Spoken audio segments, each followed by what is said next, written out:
After 9 years, she returns. Hey everybody, it's Artistic Ane. Welcome to my first YouTube video after 9 years. Dang. This video I am using an OC generator by Becca the Potato, or Learn to Draw Manga, here on YouTube. I will not read this out loud. It's not going to be long enough for me to do that. I'll let you pause it and read it on your own. She has a second generator as well if you wanted more traits for your first generator character. I also used that as well, as you can see. And then I got straight into the sketching process, which you will not see because I was getting frustrated with how long it was taking to record and all that.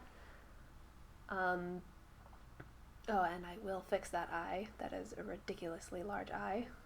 I think I fixed it a couple of times. Good grief.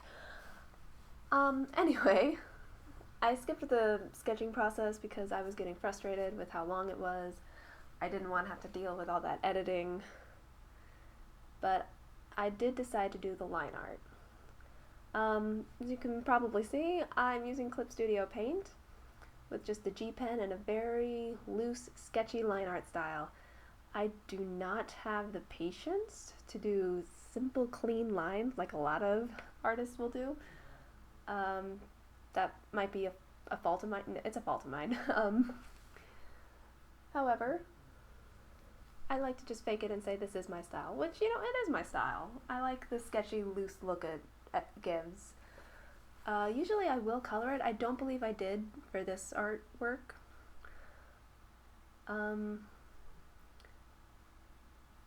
Don't really know what else to say, honestly. I've never done this narration before. I usually just do, well, I did the speed paint process with music over there, but I decided, let's talk. We never talk, you and I. It's because you don't know me. Well, let's fix that. No. Oh my gosh, I'm so weird. So from the generator, it said that her style was a light academia and they are always warm. I wasn't entirely certain what that meant. When I think of academia style, my first thought would go to polo shirt, sweater vest, and one of those, I guess, tartan skirts. I think tartan is the word. It's not plaid, necessarily. The second part of the generator had mentioned that she doesn't travel far without her favorite gaming system. I was on the phone with a friend when I read that part aloud, and my original intent was to use the Nintendo Switch, just because I figured that would be the easiest to draw, but he insisted on the Game Boy. I had to look up that. My family has never owned a Game Boy. I've had brothers who owned Nintendo DS's. Those were like years after those have like died out, basically. When it comes to the Game Boy, I believe we had a couple cousins probably, who had like all the gaming systems, and we would go to their house to play on them. The only Game Boy game I ever remember playing was Lunar Legend. Never finished it. It has been, good grief, I'm old, over 10 years, probably over 15 at this point since I played that. Alright. And we are almost done with the line art, it looks like.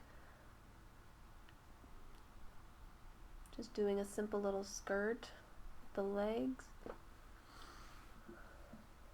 Light academia, I don't even know what that means really.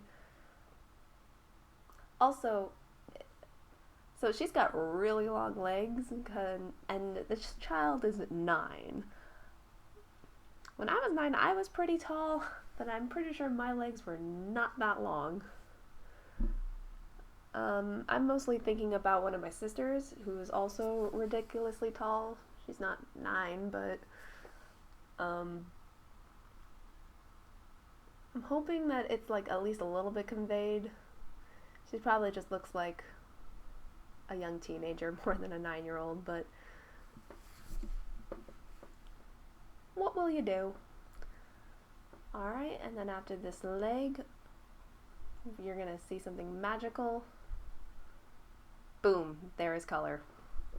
I decided to skip filling in the base process, but I did want to show off the way I did the glasses. I didn't want to clutter up her face because her eyes are so large and round. And I will occasionally wear glasses, and I put them in my shirt when I don't want them on my face. So I figured that was going to be the best way to do it. Maybe they're reading glasses, but she doesn't need them for gaming, I guess. I don't know. I used the layer effect for the border effect. That is another trick that I learned from Love to Draw Manga.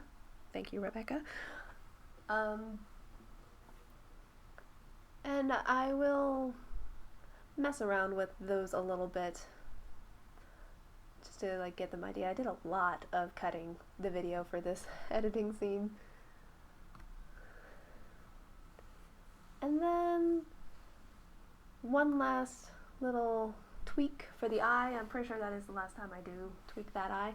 But then we get into my favorite part of any drawing experience.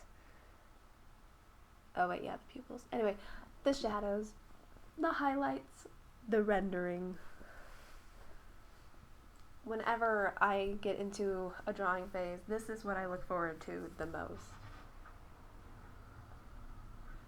Just getting a chance to bring this 2D shape into an almost 3D-ish feel. I don't honestly know what is my favorite part to color. Probably the hair, honestly. Just because, like, after I do these basic shadows where there would just be natural shade, I will get into the more finer details, which you will see later, but I just really love letting my pen go willy-nilly. There are a lot of layers in my hair, in my hairstyles. But you know what, that's okay.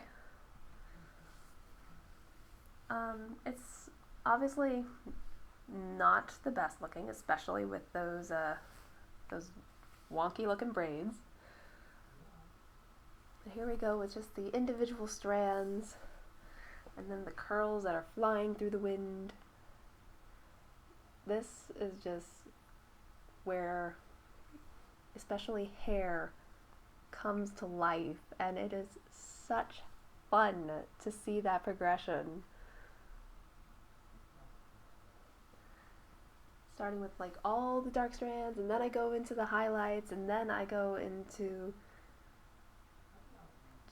just the fun stuff. I really cannot explain it, how great it feels to do any kind of shading. There's really not a whole lot to talk about anymore, but I'll try to find something. Oh, and let me know down in the comments below what color you see her hair as, because I have two separate screens, one for my laptop and then one for my tablet.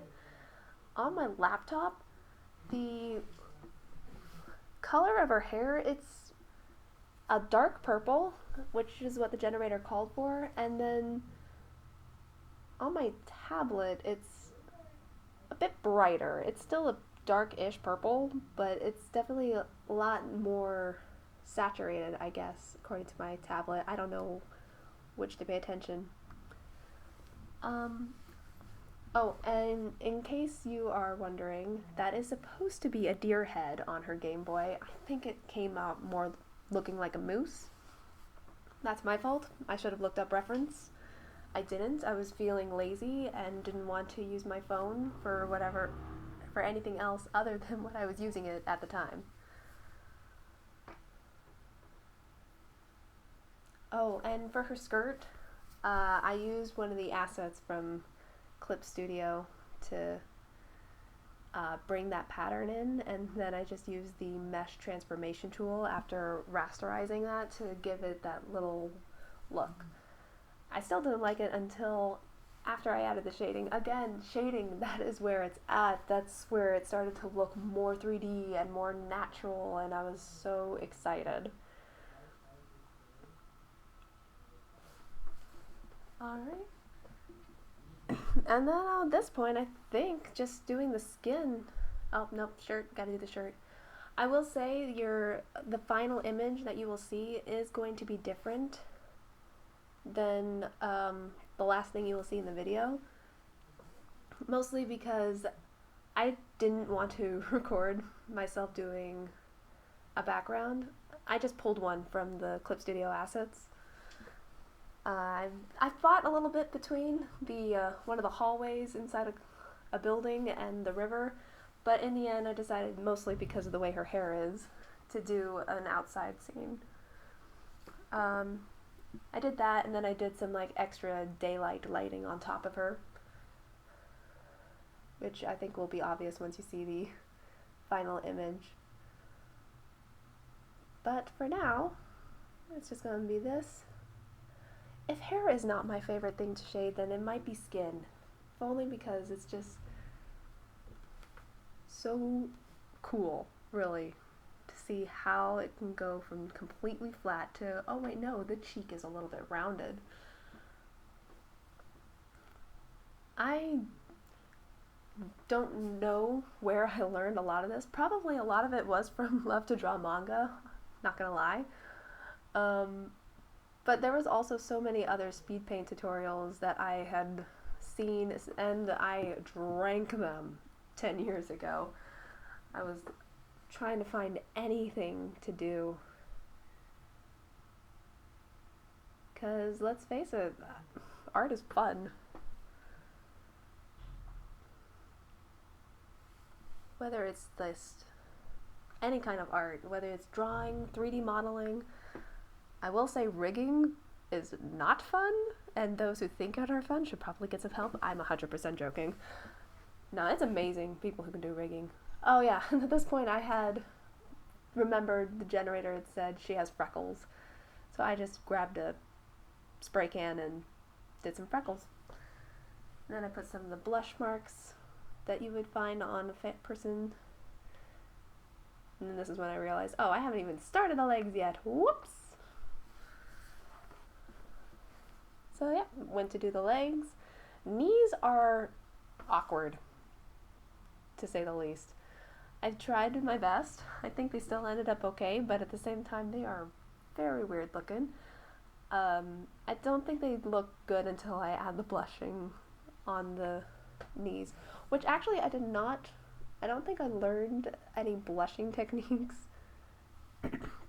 from any artist in particular, at least not this kind of art. I think I actually drew that in from Dollightful here on YouTube.